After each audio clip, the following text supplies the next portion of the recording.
were told to introduce the topic in like 2 or 3 minutes, but in this case, I don't think even the topic needs introduction, because the fact of climate vulnerability is almost universally known. That's known except in the White House and certain red states in the US. Also, as a kind of general feature of the world's unfairness is that the poorer countries are likely to suffer more from this than the rich ones. But this paper, I think, is going to give us quantified proof for demonstration of that with regard to India. So without further ado, I'll ask the two people who are going to present to have 15 minutes each, and then afterward the discussants will have 10 minutes each. I think Melissa is going to start. Yes. All yours. Well, thank you for that introduction, and thank you all for having me at #IPF 2018. We're going to be talking about a topic that a lot of people have talked about before and thought about before, and we're just hoping to add some quantitative evidence to this discussion. So we're going to be talking about quantifying India's climate vulnerability. So a little bit of background on thinking about climate change from an economic perspective. Recent climate reports suggest that an increase in global average temperature and an increase in the incidence of extreme temperature events is virtually certain to occur over the next century, although the extent to which these things occur will depend on our policy choices today. So this is a classic example of an externality in economics where individual actions cause harms that affect everyone. So in this case, individual production and consumption decisions release carbon into the atmosphere, and the resulting climate change causes harms that affect everyone. So the theoretical solution to these externalities is generally collective action, where collective action is determined by equating the marginal social cost of intervening with the marginal social benefit. So in this case, that's mitigating carbon emissions until the marginal social cost of that mitigation equals the marginal social benefit of the averted damages from climate change. So in order to reach that theoretical optimum, we need to know something about how large we expect the damages from climate change to be. So in this paper, we're going to attempt to fill in that question from the Indian perspective, quantifying the damages from climate change solely for India. And this is really important for policymakers making decisions like how to find the best nationally determined contribution. So it's generally thought that developing countries are especially vulnerable to climate change damages. This is true for a few reasons. One is that developing countries are disproportionately located in the warmer parts of the globe, so they have higher baseline temperatures to warm from. Another reason is that more people in developing countries are exposed to outdoor temperature, fewer people have air conditioning, and more people are working in non-climate controlled settings. Third, the baseline health of people in developing countries is poorer on average, which we might think could exacerbate the effects of extreme temperature on economic outcomes. For these reasons, as well as for the reason of humidity, which we'll talk about through the rest of the presentation, India is likely to be especially vulnerable to the ill effects of climate change. So a brief outline of the rest of the talk. I'm going to start by introducing a recent microeconomic literature that seeks to causally identify the effects of temperature on economic outcomes like health and productivity. Then Kevin will take over, and he'll talk about how to think about aggregating all of these individual damages into a single number. Then he'll talk about some near-term benefits of reducing carbon emissions, especially in the form of reduced air pollution burden. And then finally, he'll wrap up by posing some policy questions about how India should best respond to the current policy situation, which should provide good ground for the coming discussion. So first, the microeconomic evidence. So to briefly introduce this literature looking at temperature and economic outcomes from a microeconomic perspective, Of course, since the degree of climate change that we expect in the future is unprecedented in human history, it's impossible to use existing data to directly estimate the effect of future climate change. We're forced to rely on past realizations of weather. Of course, learning from past weather has a few difficulties that we have to avoid along the way. One is that temperature is correlated with a lot of other correlates of economic outcomes. So for example, since poorer countries tend to be hotter on average, it would be easy to confuse the effects of living in a poorer place with the effects of living in a hotter place. And then second, looking at past weather can't tell us much about the extent to which adaptation will occur as climate change occurs over the medium to long run. So what the recent literature has done is solved the first problem by comparing weather realizations within a place. So comparing outcome variables on a very hot day with a mild day, or on a very cold day with a mild day within a place. And therefore, the literature has been able to disentangle the causal effect of temperature from other correlates of the outcome variables. And this literature has found effects on a multitude of outcome variables, everything from conflict to health to agricultural yields to productivity. So introducing how humidity fits into this picture, I'm sure I don't have to try very hard to convince this audience in Delhi in July that humidity is important. But it makes sense from a physiological standpoint as well. In order to survive, humans have to maintain a body temperature within a certain range. Of course, one of the mechanisms that the body uses to cool itself when it gets too hot is sweating. But humidity interferes with that process. If there's a lot of moisture in the air, then sweat is much slower to evaporate away from the body and therefore is less able to carry away the heat. This might be thought to be especially important early on in life, since young children take time to fully develop their thermoregulatory abilities. There is prior literature in the US that suggests that humidity is, in fact, an important moderator of the effects of temperature on health outcomes. And as I'll show in a second, this has important implications both for the distribution of climate damages across the world and for the magnitude. So given this evidence that humidity is important, a few recent papers in the literature have moved away from using dry bulb temperature as the weather variable of interest, where dry bulb temperature is the weather variable we're all used to seeing in our daily forecasts, towards using wet bulb temperature, which takes into account humidity and air pressure and gives a more complete picture of how it feels to be outdoors. So these maps show you that exposure to wet and dry heat happen in different places in the world, zooming in on Asia in the case of these maps. So on the left-hand side map, you can see incidences of extremely hot dry bulb days, which you see happen in desert areas of the world. If sub-Saharan Africa were here, you'd see a lot of those there as well. And then on the right-hand side, you see incidences of very hot wet bulb days, which you can see are more a tropical phenomenon.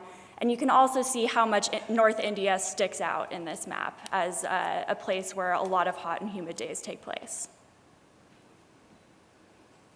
So returning briefly to the estimation strategies used by these papers before I delve into a couple of specific examples, most of the papers in this literature compare weather in the time of exposure with other instances of weather in that same place, in that same time of year.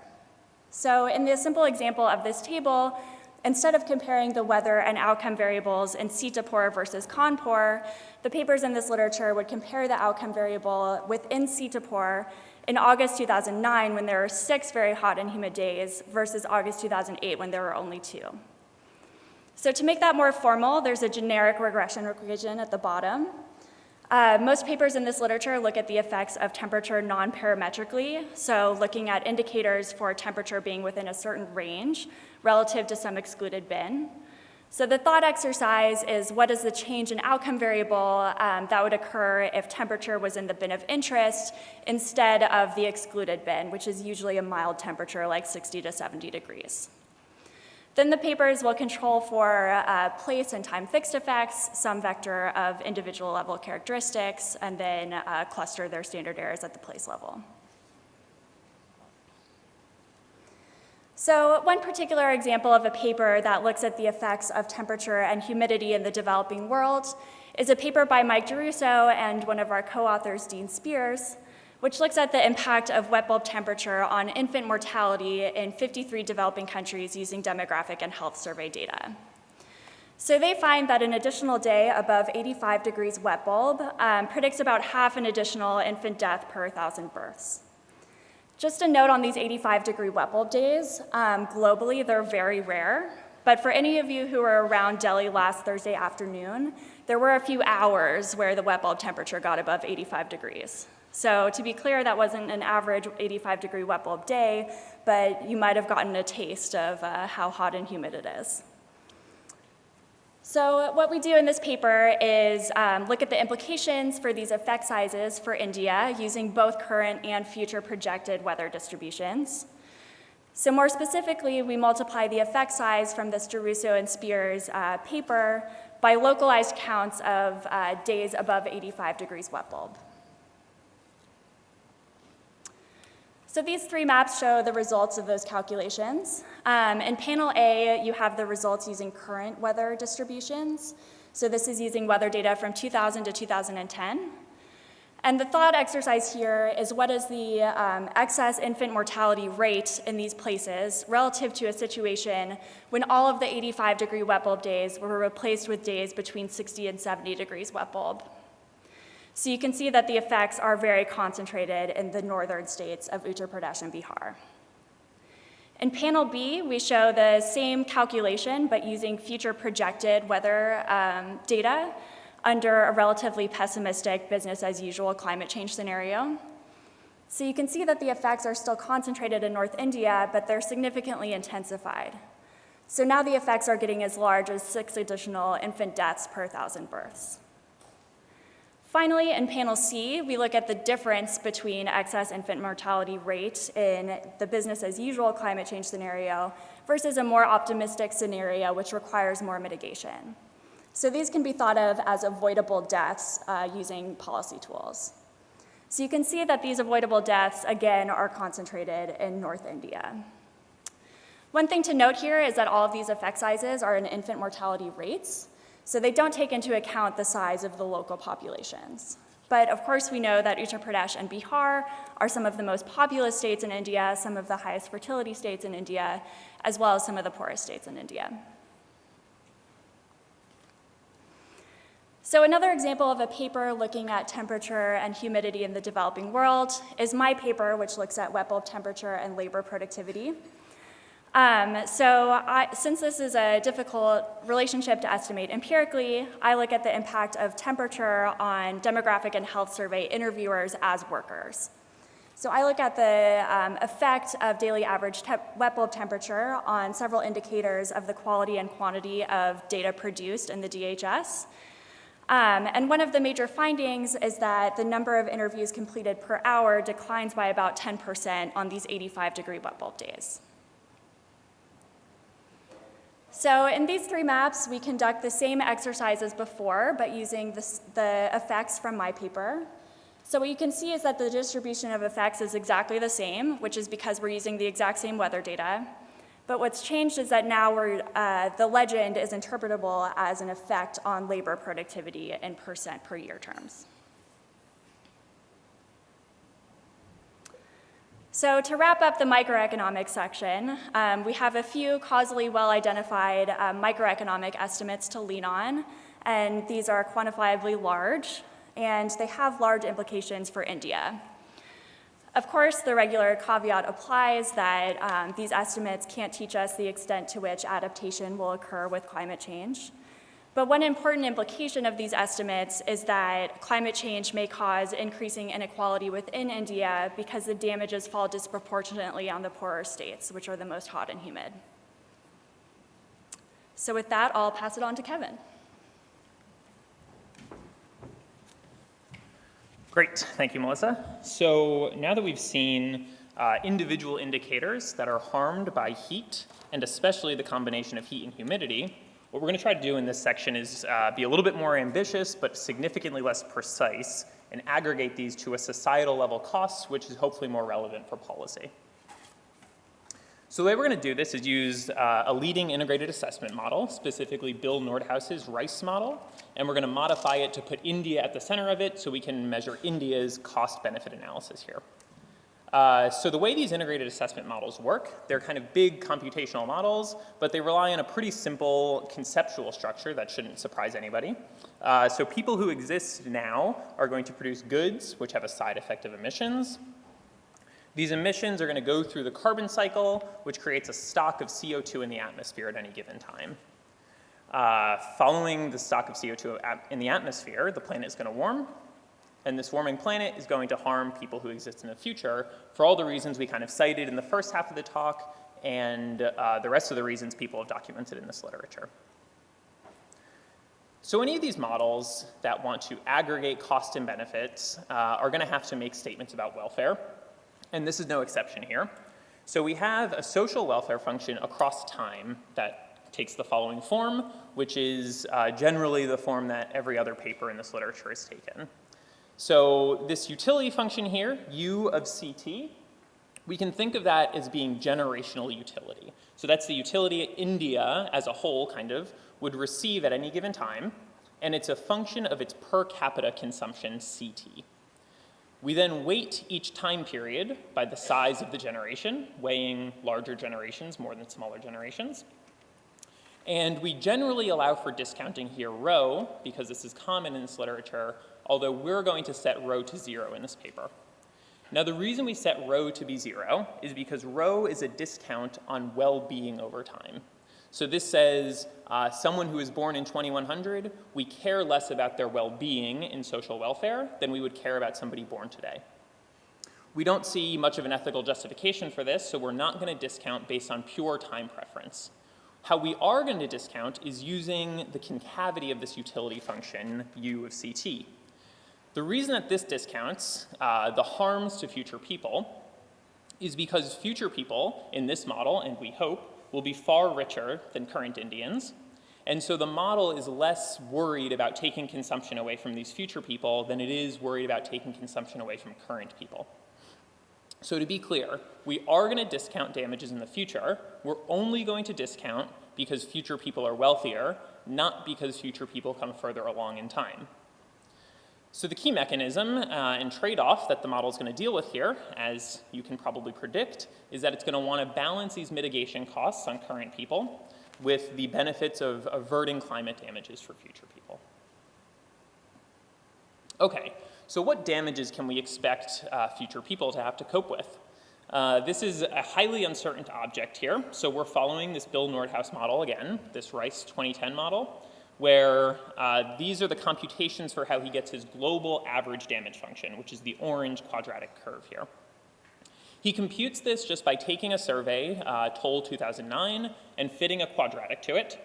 But as you can see, these data points lie all in 2.5 or 3 degrees and below, although the IPCC has made some estimates of 4 degrees, kind of a range of damages we can expect. He then takes the India damage function and puts it always and everywhere above the global average. And the reason for that is because India is hotter on average than other places. So for instance, when the average global temperature goes up, this should be worse for India than it will be for, let's say, Russia. And this doesn't actually even take into account the humidity we've shown you in the first part of the talk. We're trying to be kind of conservative in this part, tie our hands, and just take Bill Nordhaus's damage function.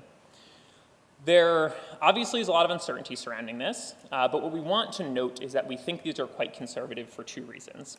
One, the India damage function, in light of the humidity facts we've documented previously, should probably be even further above the global average than has previously been used.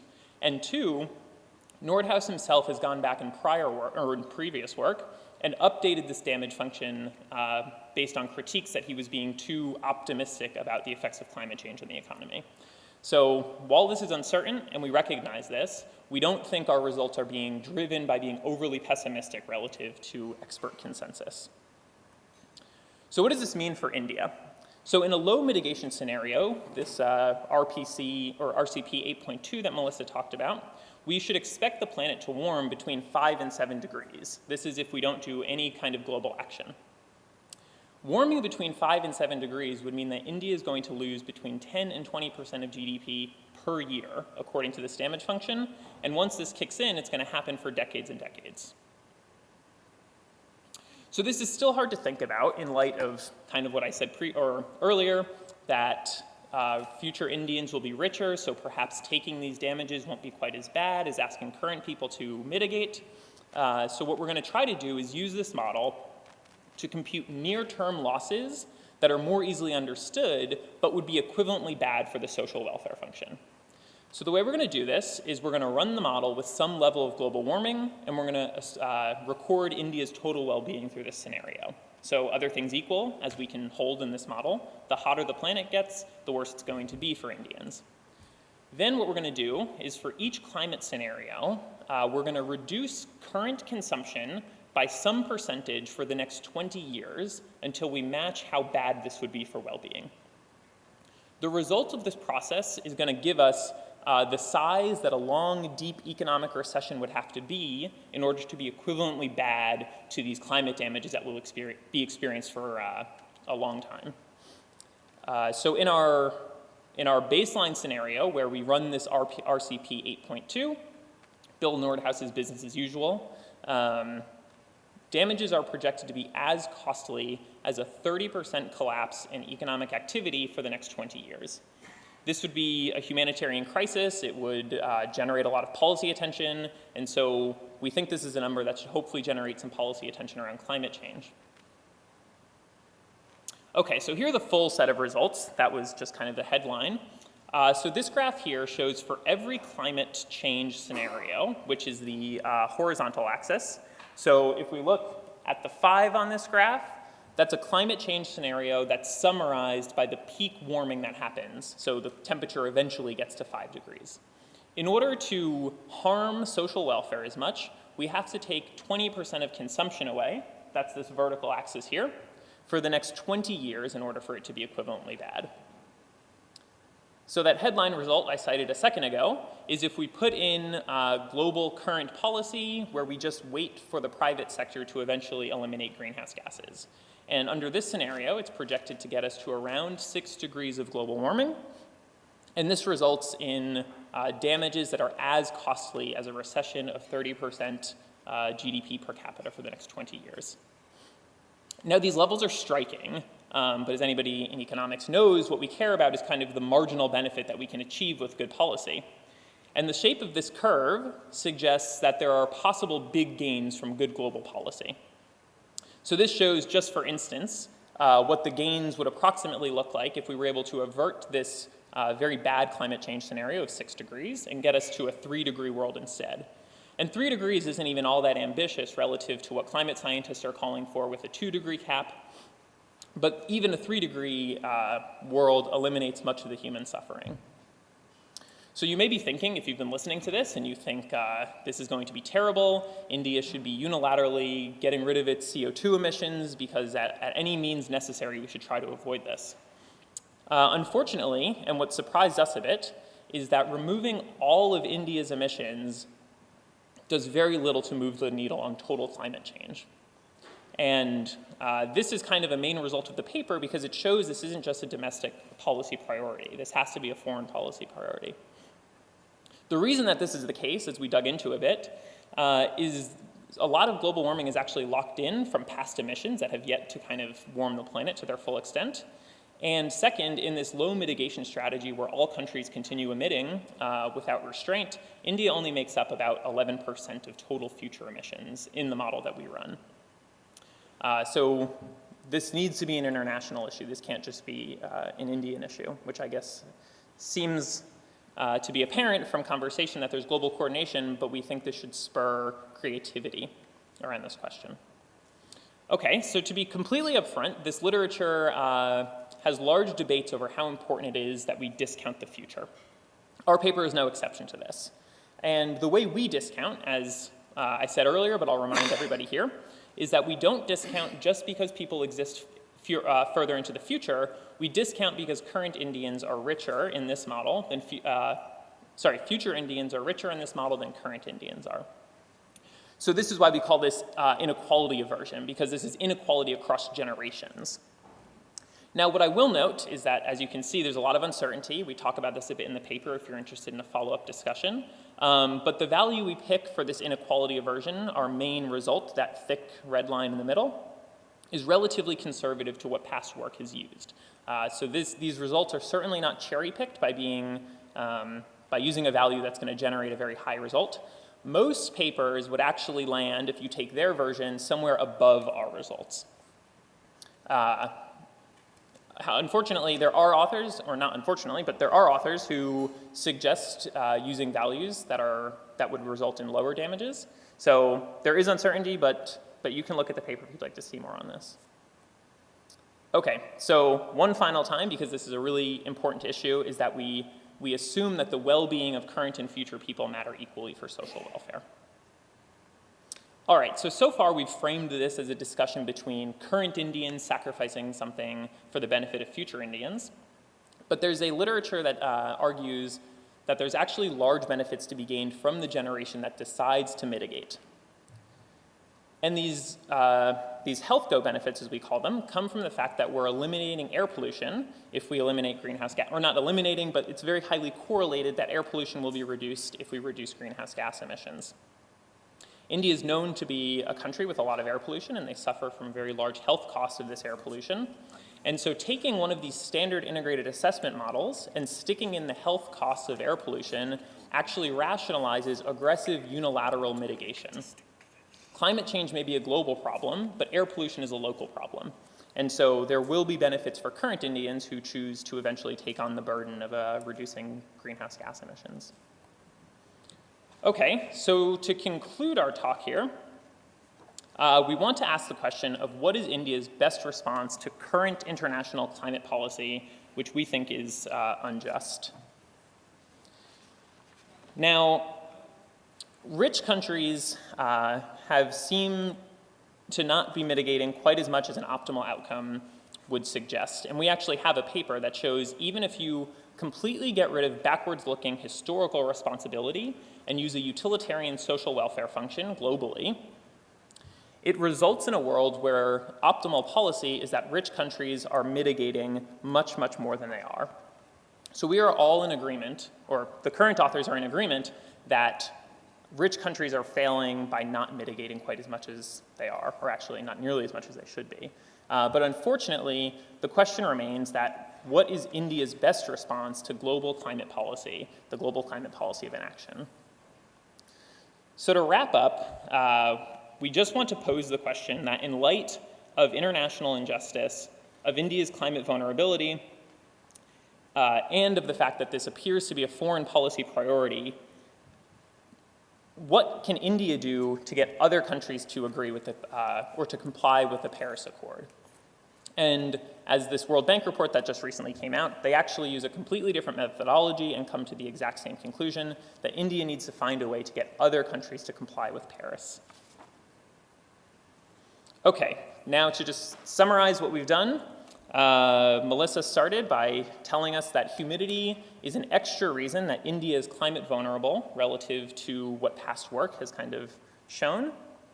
We then take a leading integrated assessment model and do what we consider to be a conservative quantification of the aggregate harms that a business as usual scenario would impose on India. And then we make the point that India cannot go it alone. Policymakers are going to need to be creative to seek India's best response to the current global climate policy. Thank you. Thank you both very much, not just for the paper, but for the brilliant timekeeping. You had clearly rehearsed this. Okay, so we have two discussants. Navroz will go first for 10 minutes. So can we borrow those 3 minutes? Or? It's 3 minutes, 40 seconds we can borrow. I'm borrowing. Okay, thank you very much, Professor Dixit. Thank you to the paper authors, Melissa, Kevin, and Dean at the back room there, and Mark, who's not present. I really enjoyed reading this paper. Before I get into my comments, full disclosure, the paper that Kevin mentioned at the beginning of the conclusion that makes the statement about how rich countries should do more when you take into account the utility, marginal utility of a unit of carbon, I was also a co-author on. So, I have a long conversation with these guys, and it's been a very productive conversation, and I think they've contributed a lot to this literature. Okay, so I'm going to try and do 3 quick things. Given that I told Shekhar that I'm going to leave the econometrics to Shreekant, I'm going to try and talk about the policy context for the paper. And so the starting point is to say, well, what is this policy context? What conversation are these authors trying to engage? Going a little bit perhaps in a more candid way than they were able to in their more professional presentation. Then how robust are the contributions, and should we buy them? Should we buy the conclusions? So why this paper? So the way I read this paper is that in some ways the climate change discussion in India is incredibly,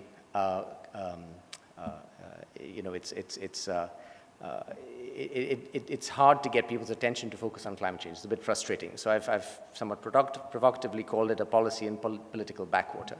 And by this I mean that if you are part of policy conversations in India and you talk about climate change, then there are a few stock reactions, all of which lead to a conclusion that India shouldn't really pay a lot of attention to this issue. And the stock reactions are, look, we have a lot of other immediate issues with a great deal of certainty, and just to pick one issue at random, I'm picking sanitation, where Dean and Diane have made a very compelling case, putting some numbers and some qualitative information as to why this is something we should worry about right now. There is the climate justice story, which says, look, the North caused this problem. Why should we be using up our scarce policy attention focusing on this?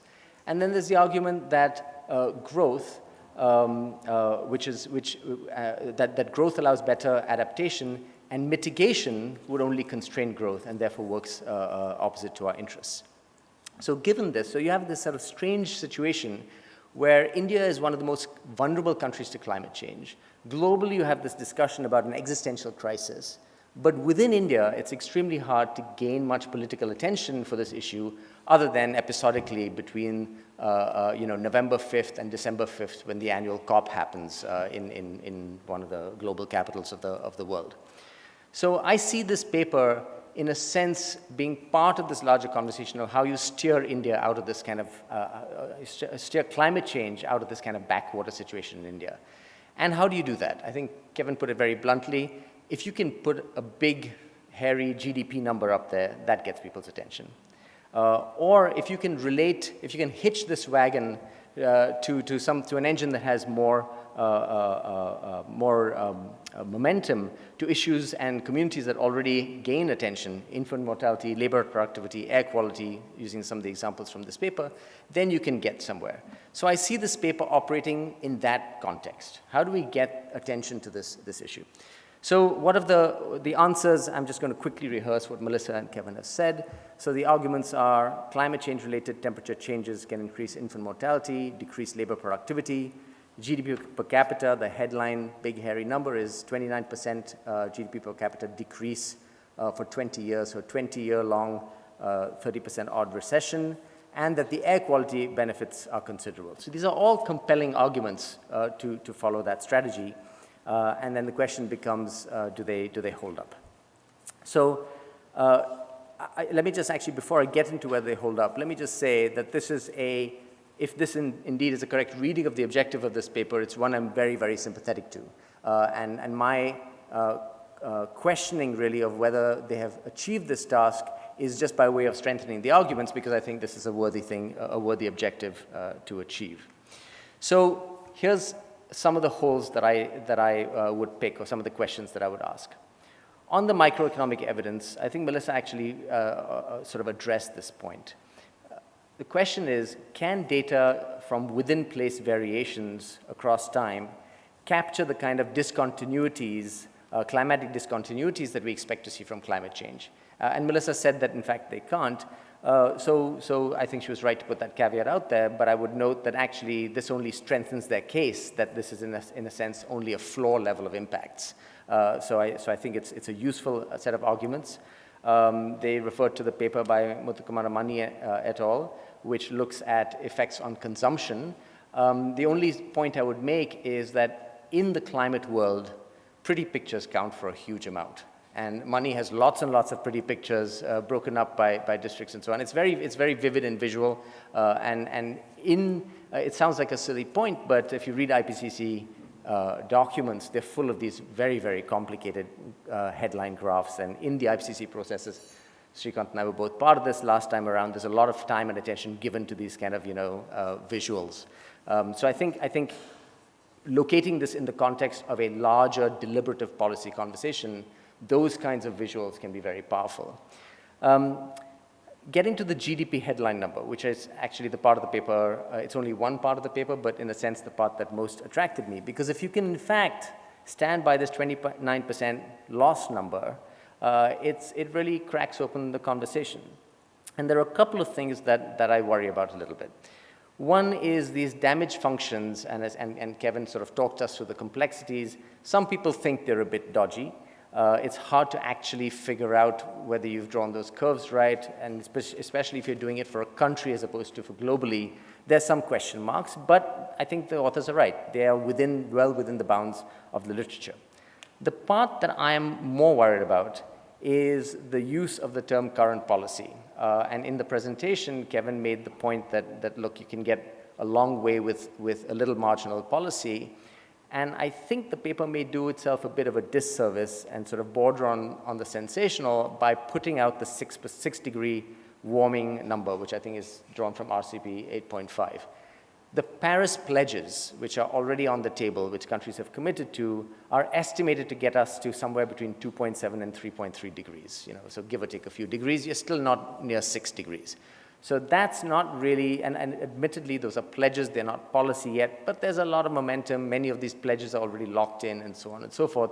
So I think at this stage, to be talking about 6 degrees warming is probably a little misleading. And the numbers shift hugely, as Kevin pointed out. 3-degree warming gives you about a 7% GDP loss level, and 2 degrees about 5%. I thought it's actually interesting that when you go from 3 to 2, which is actually a huge change and a huge effort in policy terms, you actually don't see much gain in terms of the GDP losses, which I think is kind of interesting, and I'm curious if the authors have a explanation for that. The other point is about this inequality aversion business, one of the assumptions that they make. So the discounting, I sort of, it's a complicated literature. I accept the fact that they set this to 0. But the inequality aversion, as I understand it, is the relative utility a rich person gets as opposed to a poor person from an extra ton of carbon. And as the graph that Kevin showed suggests, that the numbers vary hugely with the assumption about inequality aversion. So the higher estimate that they use, I think 2.5 or thereabouts, leads to a much lower curve and lowers the GDP per capita loss to about 1%, right? So 1% to 29% is a world of difference in terms of capturing policymakers' attention. So I guess the plea to the papers, the authors as you revise this paper is, look, that headline GDP number is a wonderful thing to aim for. It would, in fact, rescue climate from the backwater, but only if the range can be reduced and made more credible, and some of these sort of concerns are taken care of. So should we buy the conclusions? I'll just take another minute or two for this. So the key conclusion that I'm sort of pulling out, and taking very much Kevin's point that, look, if India were to go to 0 tomorrow, it wouldn't make much difference. That's an important conclusion. It's consistent with the other paper he mentioned. But the forward-looking conclusion here is, India's climate damages justify what they call creative concessions to richer countries to induce enhanced actions, and these are in India's interests. So a few problems with this argument. From an Indian point of view, it's interesting and to sort of reflect on this in this kind of forum, but the reality of it is that the kind of narrative dissonance such an approach would bring, given that the dominant narrative in India has been about climate justice and how we didn't cause the problem.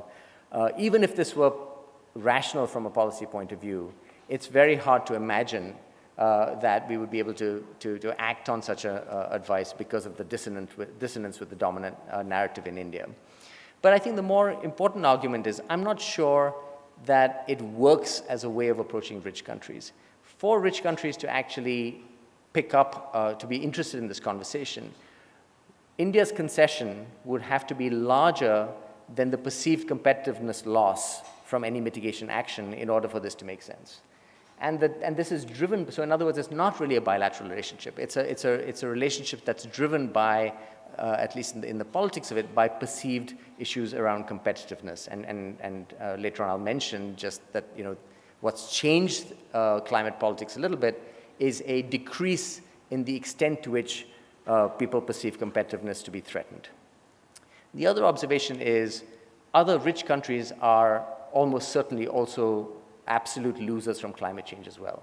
So is what drives a country's policy response its relative loss level? In other words, okay, I'm going to lose a bit, India's going to lose more, I should expect payment from that? Or if I'm going to lose as well, is the way to think about this inducing collective action? So is it sort of an absolute or a relative loss that drives how other countries think about this? So I find this conclusion not the richest use of all the empirical material or the analysis that the authors have presented, and perhaps an alternative story that focuses more on the co-benefits narrative. And I didn't mention the air quality work, it's not a big part of the paper, but I think the climate debate has shifted. It's not about international negotiations except as an ex post stamp of approval of national actions and a way of amplifying and ratcheting those actions up over time. What matters is what drives national politics.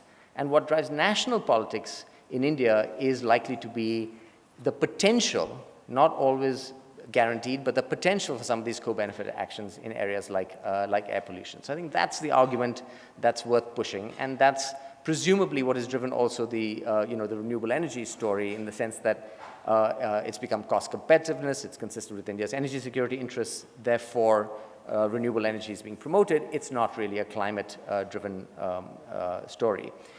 And asking for India to sort of seek these creative concessions goes well beyond a much more minimal ask. And that minimal ask is just to play nicely at the international negotiations on some issues.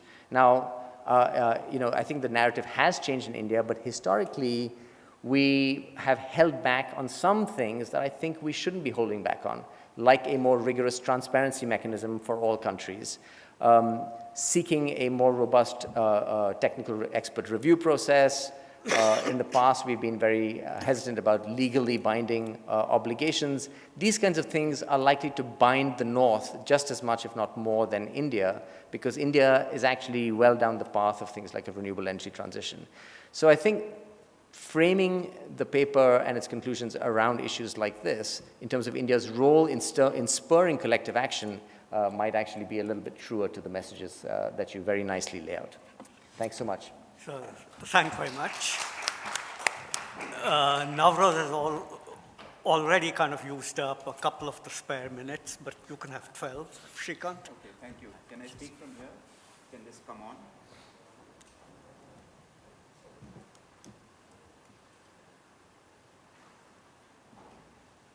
This doesn't count the play stock. Just watching too much football these days. No, I don't want the slides. I just want the mic. Okay, the slides are going to distract, so you can turn them off. Yeah. Okay, so I'm assuming, well, thanks, Shekhar, for inviting me and giving me a chance to read this very interesting paper. I'm assuming most of you haven't read it line by line, which I have, because that was what I was asked to do. This paper is really trying to say three things. The first thing the paper is trying to say is that a hotter and more humid world is going to be bad for India. Surprise, surprise. The second thing that the paper is trying to tell us is that there are co-benefits of mitigation, we'll have cleaner air, etc. The third thing that this paper is trying to say is, what should India do? Okay, so those are the three basic things that the paper is trying to say. Is that correct? Broadly, okay. So the first point, that a hotter and more humid world will be bad for India, is made through two ways. So 1A and 1B. In 1A, what the authors are really doing is they're marshalling secondary studies, microeconometric studies, which basically say that hotter, and they have this tweak that it's not just hot that matters, it's humid that matters. So that's, according to them, a a kind of an innovation, perhaps. So the idea is that the micro studies basically tell you that in a hotter and more humid world, there'll be higher infant mortality. The second point they're making from the micro evidence is that this will affect labor productivity. Again, these things are well known, and basically what I found surprising in this is that, again, I may be wrong, so you can correct me, that much of this is secondary literature that you're sort of recycling. So the papers you're really citing are Geruzo and Spears and a whole bunch of other literature which is already there. If I have understood correctly, what you're simply doing is you're taking all these results, because you don't have any regressions or anything in your paper, you're simply taking those results and saying, look guys, from the micro evidence, this more humid world, which is, you make a big deal out of that, and a hotter world is going to be bad, and you sort of marry the basic results from other papers with projections on what the climate is going to be like. At least that's my understanding. So 1A is basically the microeconomics or the microeconometrics. 1B is this macro integrated assessment model, where you have tried to show something about consumption losses. And then the second section, as I said, is on the second point is on co-benefits, and then third is what India should do. I want to just jump straight into the way that you have used the integrated assessment model, because I find that that's really where there's new stuff in the paper. There's very little in this paper that's new other than that, because in the co-benefits, you're basically citing secondary literature, and in 1A, which is the microeconometrics, is mostly literature that's already out there that you are citing. So what are you doing in the integrated assessment model? You are taking a DICE or a RICE model, which is RICE is a multi-sector model. And what are you doing? What you're doing in that model is you're saying, okay, let's look at the world in two ways. World, in the first way is a world with no climate change, okay? And then you're looking at a world where there is climate change and you're not doing anything about it. So as you can understand, a world with no climate change will have a higher welfare, because welfare is basically this discounted utility, compared to a world where there is climate change and you do nothing about it. So what you're effectively then doing is you're taking the difference. So here's a world, there's this welfare when nothing happens, there's no climate change. And then here is welfare when climate happens and you do nothing about it. So it's pretty simple that that world without climate change is better off.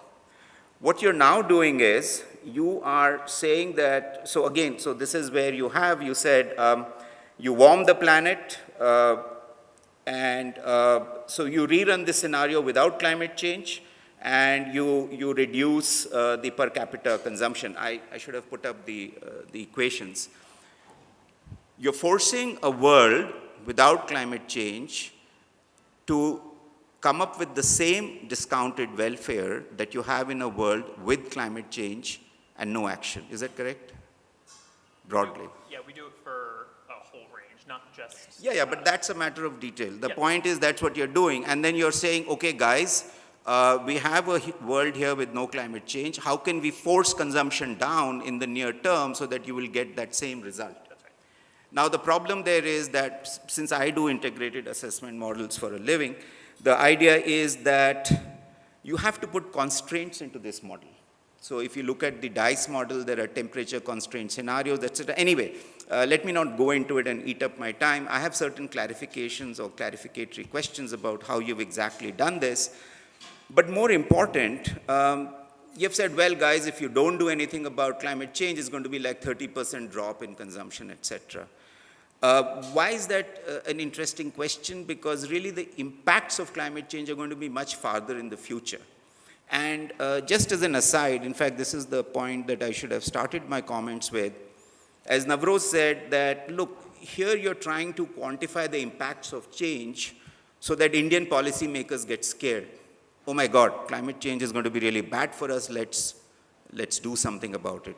Now, let me tell you that's incredibly naive, because it takes a lot to scare Indian policymakers.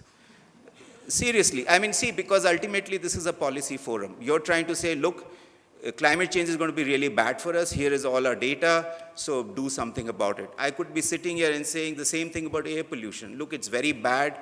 People are dropping dead. Do something about it. So I think, if that is what is motivating your paper in a policy forum, I don't think it's going to go anywhere. We don't get scared. We live with all these issues.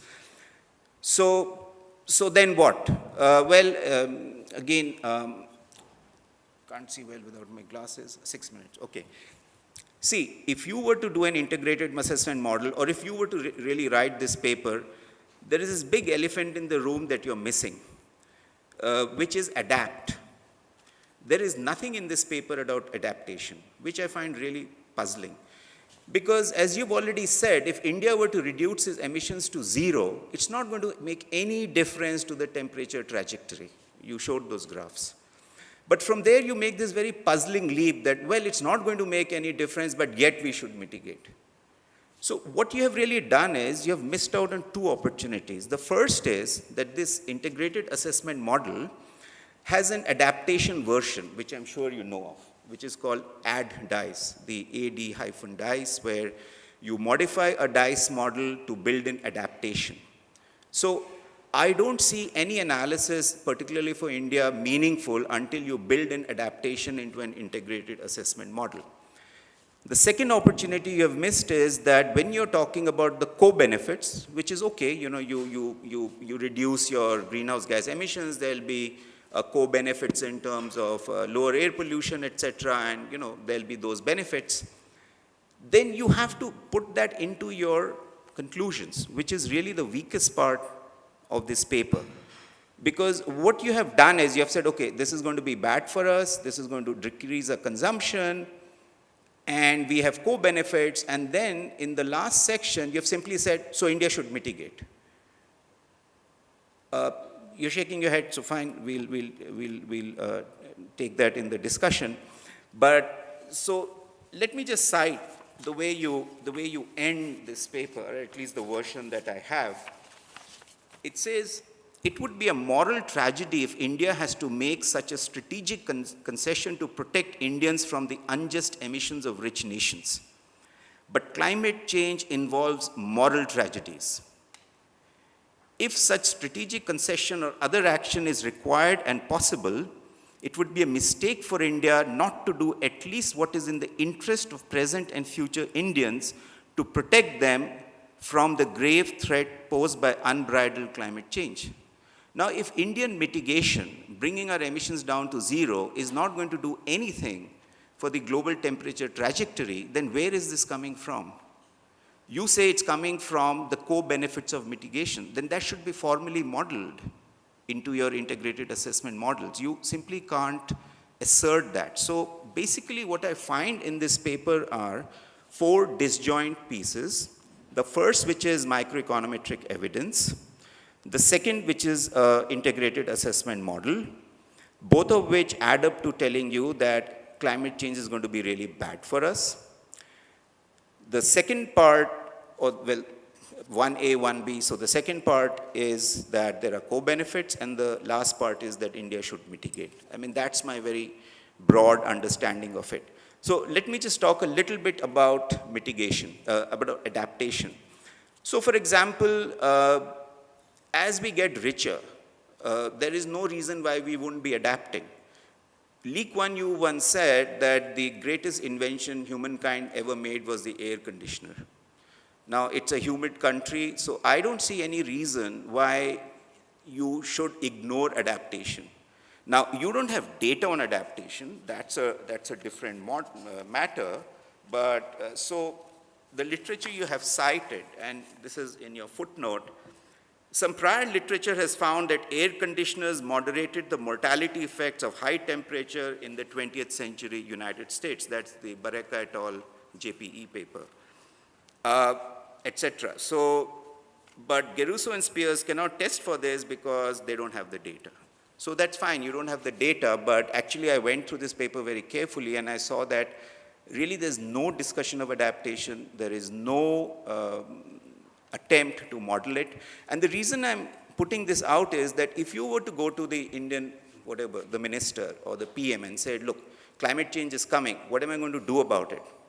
I would argue, based on theoretically rigorous work, that my marginal dollar should be spent on adaptation and not on mitigation. Now you can show it through an ad-dice model, you can show it by building your co-benefit story into this, but the idea is that as we understand, mitigation is a global benefit, and there is no reason why we should mitigate except when it's in our own interest in terms of reducing, improving local air quality.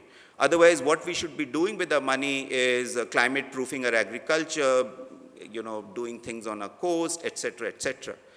So I think those are my broad comments. I still have a minute, but I think that's about it. Thank you. Okay. Thank you very much. I think it will be best to have audience comments and then give the authors a chance to respond both to the formal discussants and the audience. Let's go around usual way. I think Jeff is... Mine is just a point of empirical point of clarification. I was a little confused about the co-benefit part. It seemed to me that the climate change is CO2 and the local climate part is PM 2.5. And I don't, how correlated are those empirically, or how correlated those things have to be? Because I can see how getting rid of small particles is really important. Carbon, I don't know. Okay, you're next. I'm so much in sympathy with the broad intention of this paper that my question is by no means a challenge in any sense, but I'm just following Navroz's excellent exhortation to all of us that this case be made more credible. And the more credible we make it, the stronger the case becomes. So it's only in that sense that I'm asking you this question. So you have your infant mortality effect basically estimated, coming out as an estimate out of Geruzzo Spears. Were these data for India alone or for other countries? All the DHS, okay. Which is a lot of countries, okay. Now, in principle, the question that I'm answering, that I'm asking could be answered from your database, because you say that you have data on the month of birth in every place. If you speak to any gynecologist, they will tell you that their workload is not uniform over the year. Okay? So, and that the peak load varies across different parts of this country. I've only spoken to Indian gynecologists about this. So there is already an endogenous response made by parents to climate change over the year, and I think an endogenous attempt, which may not be totally successful, to avoid births during parts of the year which are bad for babies. I mean, these things are known, right? When climate change happens and the incidence of wet bulb days goes up, in principle, there could be a further exacerbation of births in safe months so as to avoid this increasing heating up in the season that is known to be bad for new births. So it's not that people are just going to be sitting there as sitting ducks, letting these hot days happen to them and killing their newborn babies. So I think you do have to factor in this adaptive response. As I said, this is just in response to Navroz's call to reduce the kinds of attacks that could be made on the case that you make. Okay, thanks. Did you have a question or? To just offer a clarification about something that I realized that we weren't clear enough about in the paper, about sort of our indivit, sort of the so now what section. And perhaps we weren't clear, but we definitely don't say, so now what? Well, because of climate damages, India should unilaterally decarbonize. In fact, that's exactly what we don't say. We say that there might be an argument around co-benefits that that we don't quantify. Insofar as we say the so now what, it's well a complex 3 pages saying of I don't know, but something around international politics that we really just mean the sort of things that Navroz was saying about sort of supporting the things that might be useful about transparency and collaboration. But we definitely don't mean to be saying that, in fact, just the opposite of what we're saying is that climate damages constitute in and of itself a reason for India to decarbonize. One nice thing about the DHS data is that you see, so the concern that you're raising about endogenous fertility and seasonality of fertility is exactly correct, well known, well studied, you see it in heights also. And so one nice thing about the DHS data is that in a particular village, you see the whole birth history, so you can compare a baby that's born in this village in April of 2012 with a baby. Yeah, that's how you got your effect. So you can control for very place-specific seasonality. Yeah, I got that. But my question is that if there is seasonality now, which should be there in your data so you can actually estimate it, then you can see to what extent it varies between these wet bulb high incidence areas like UP and Bihar and other parts of the country, let's say. So as an outsider to the literature, I found it a very useful introduction to thinking about the problem.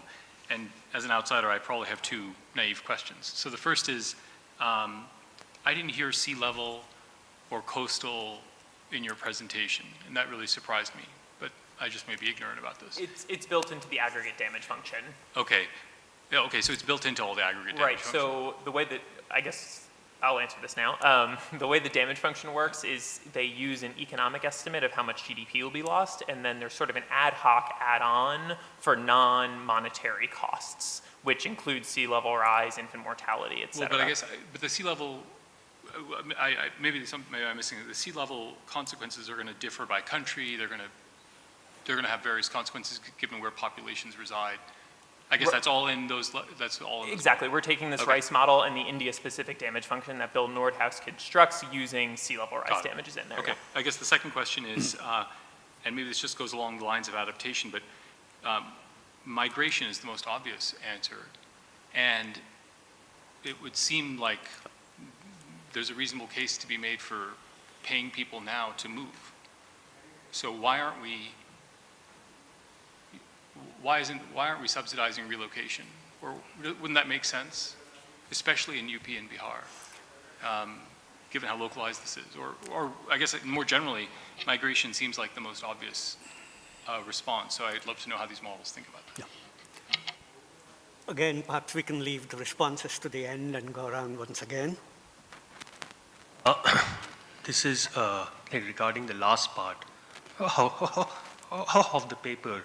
And perhaps, Navroz might be able to answer this. The general point in the last part of the paper about what India should do is perhaps make some concessions on other issues to get rich countries to do a bit more here. But I wonder if India ought to do the opposite, is actually cause damage to rich countries on issues that they care about. Walk away from the CFC treaty. The ozone layer, if it, CFCs affect like ozone, which have an inimical impact on temperate zone countries. So if India walks off from that treaty and says, fine, so the ozone layer goes, you guys now pay this price, and when you're ready to negotiate on this, we'll be ready to negotiate on that. Why should India not take a more hardline strategy on other issues rather than take a soft line strategy, which is what you are advocating in this paper? I have a couple of, is this working? A couple of observations. One is, when you look at these damage assessment functions, most of them affect are level effects. if they are growth rate effects, the implications are very different. I have a paper on asset pricing implications of macroeconomic interventions where the growth path of the economy changes. And in those cases, you really cannot use standard valuation measures like net present value and other things like that, which all these damage assessment studies, including the RICE model, DICE model, all of them use because they're looking at level effects. And I would argue, and I have argued, that what these will do is change the growth path of the economy. So that's I'm not sure. I haven't read your paper, so that's one thing. Then those of us who are old enough in this room to remember the debates of the Club of Rome, where the world was coming to an end because of population growth rates. And, there's a powerful adjustment mechanism in economics, and that is relative prices. Technologies evolve. It's not only, I could spend money to abate emission today, or I could put money into R&D to abate emission 10 years down the road. I don't know which one would work, but prices will change for sure. Land prices will change. Land prices in Siberia would change. Land prices in Canada will change. This has always been the case. The relative prices change. There are migrations taking place, and they take place without any climate change or anything because people have different prices for skills in different parts of the world. So that's something.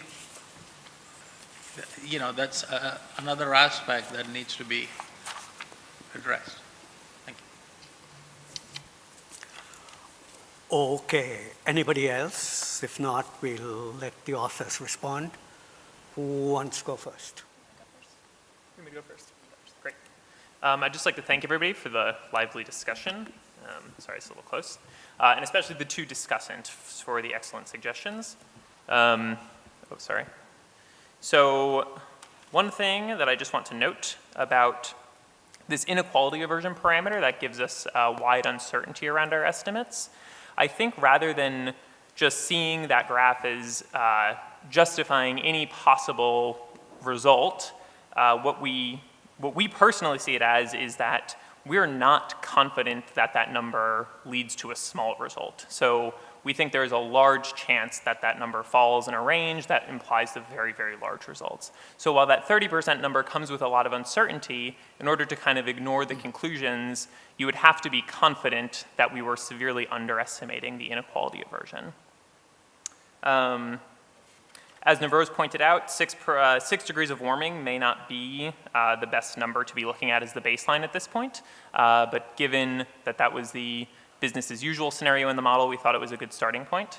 And I think this has come up over and over again, adaptation, and I just think that it was an excellent suggestion to go and use that AD DICE model to rerun these things. That's something the paper could really improve on. And I think that's approximately what I wanted to respond to, and I'll leave Melissa. Just one very quick point, that when you do your simulations with those parameters, bring in the Ramsey rule. So then you get to know the rho plus eta g. So I think, because right now your discussion of those parameters, tinkering with rho and so on, is not really very clear. So I had those slides, I didn't show them, but I'm sure you know what I'm saying. Yeah. We had a section like that, but we wanted to not distract from the point too much, but I think it actually should be a good thing to include in this version. Make a comment on that. That's exactly what would happen when you include changes in growth rates. That's right. You are going to change G in the model. Yeah. And that's going to make a huge difference then in level changes. Yeah, because the rate of discount will change, right? Yeah, exactly. Yeah, that's right. That is that's a great point. I don't think I have much to add except to additionally thank the discussants and all of the commenters as well. I've certainly gotten a lot of things to think about, so definitely appreciate it. Okay, then your co-author from the floor wants to respond. I just wanted to answer Jeff's question about carbon emissions versus PM 2.5. And you're exactly right that it's different stuff. In fact, one interesting fact is that the particulate matter, which is what makes us sick, is also somewhat cooling because light bounces off of it, right? And so, one proposal is to put a lot of particulate matter in the air and cool the world that way, but it would make people very sick. So the sort of theoretically ideal policy would be two policy instruments, set the CO2 equal to its social marginal cost and set the air pollution equal to its social marginal cost. Sort of the more practical question is, given that we have a very coarse policy lever, what should we set it to? And so it isn't really a part of this paper other than just sort of to acknowledge that literature exists, but in the paper that we do ask that question, we're saying using sort of the standard carbon tax and, taking some assumptions from the literature of people who know about air things, what happens when you combine it? What if all you get is a carbon tax, right? Does the cooling effect of PM 2.5 or the health effect of PM 2.5 dominate? And it's a quantitative question, and it turns out to be that the health effect dominates. And so that's where we get the idea that basically for near-term health reasons, we might want to not do activities that cause PM 2.5, which, as a quantitative property of the world we happen to live in, would turn out to also be carbon mitigation, especially if you think of something like coal. It's purely quantitative outcome, not a theoretical necessity. I thought a lot of Delhi's problems were sort of other, like construction dust and just the fact that there's all this red dust around naturally. You bet. So this is about the marginal, not the level. Okay, then please join me in thanking all three authors and the two discussants for a very good stimulating paper, discussion, and everybody from the floor. Thank you all very much.